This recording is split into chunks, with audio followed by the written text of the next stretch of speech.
Romeo Siacor III, a 2BPED-A student of Spear Department. In this video, I will be discussing the MEF or the Movement Education Framework. But first, let me share to you what is the movement education. Well, movement education is an approach to physical education that dates back to the 1800s. Unlike traditional PE, it involves building a higher sense of awareness in students about how and why their bodies move during different activities. So, back to our topic. As stated in the MEF, there are 4 concepts of movement and each has these categories and subcategories and also the movement elements. The first concept is the body. The body is the instrument of movement that gives meaning to the other concepts. The body concept focuses on the entire body or its parts. It has 4 categories: body parts, body shapes, actions of the body parts, and actions of the whole body. The body parts category include common body segments and joints, including the head, neck, ears, eyes, nose, mouth, shoulders, elbows, wrist, hands, fingers, belly, chest, spine, back, bottom, hips, knees, ankles, feet, and toes. The second category is the body shapes, which form a silhouettes or outlines of the body in space. There are 6 body shapes: the narrow, wide, round, twisted, symmetrical, and asymmetrical. These are some examples of the body shapes. I am standing narrowly. I am standing widely. Twisted is to turn in a circular motion with your hand or body parts. Symmetrical, or having sides or halves that are the same in movement. Asymmetrical, or having 2 sides or halves that are not the same in movement. Actions of the body parts. Actions of the body parts is the third category and includes the kinds of role of body segment can play in a movement.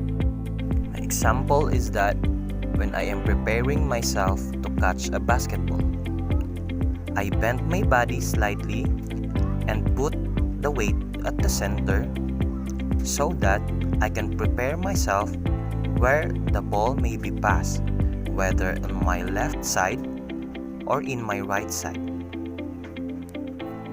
The final category for the body concept is actions of the whole body, which are movements or activities performed by the entire person. Actions of the whole body is a very complex category, having 3 subcategories: the non-locomotor, locomotor, and manipulative skills. The non-locomotor skills are executed on a fixed base of support. Example is stretching in place. The locomotor movements are those that move the body from one place to another. Examples are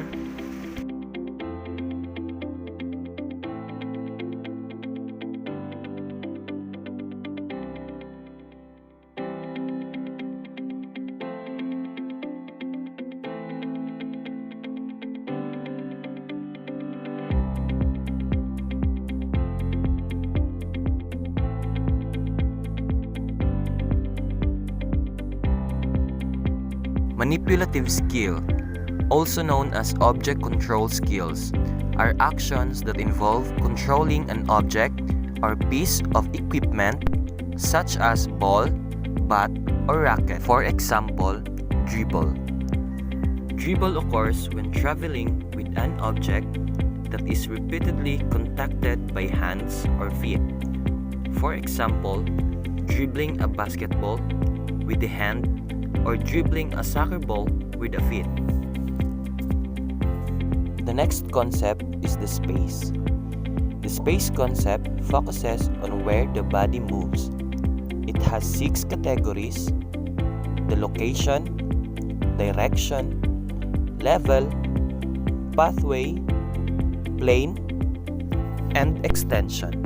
First is the location or area where the movement occurs is described as either self-space or general space.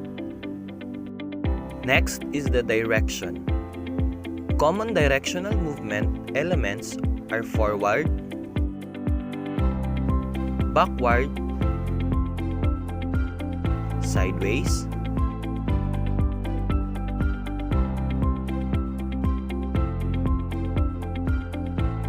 up, down, clockwise, and counterclockwise. Next is level. Level is how low you are or high while doing the movement. For example, I am dribbling in a low level. I am dribbling in a high level. I am dribbling in a medium level. Fourth category is the pathway. The pathway is typically an invisible pattern or tracing of the movement of the body through space. For example, I am dribbling in a straight pathway. I am walking in a curved pathway. I am walking in a zigzag pathway.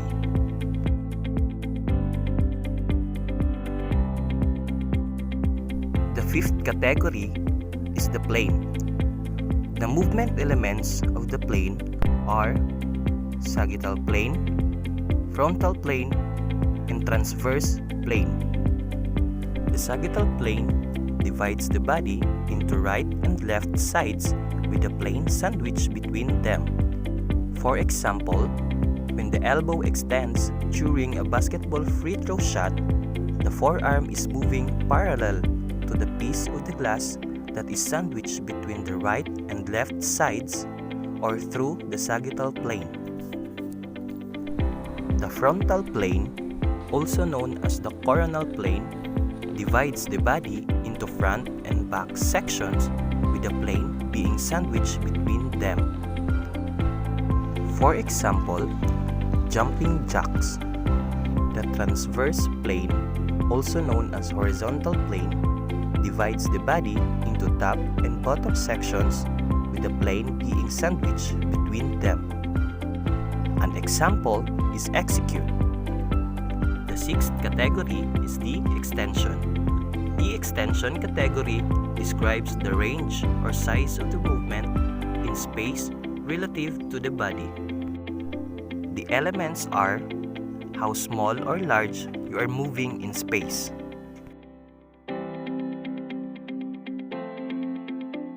The third concept is the effort. The effort concept describes the quality of movement.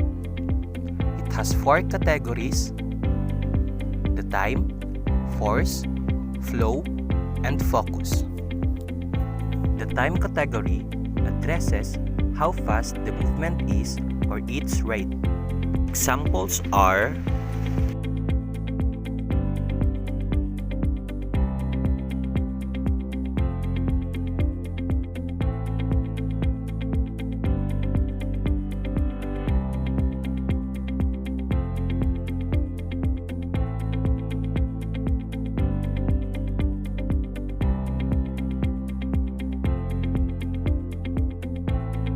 Second is the force category. It addresses how much tension there is in the movement.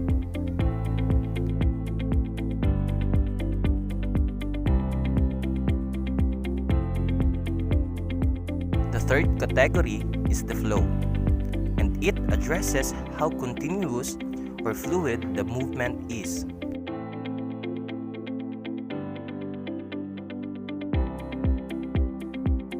The last category is the focus. The focus category has two movement elements, the direct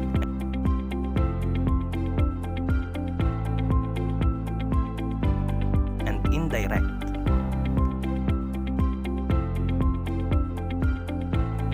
The last concept is the relationship. The relationship's movement concept should be on the types of connection that can be occur when moving. Thus, the who or what of movement is secondary to the connections between and among the movers or objects in this concept. It has 5 categories: the people, position, timing, goal, and environment. The people can be solo, partner, or groups. The position can be lift.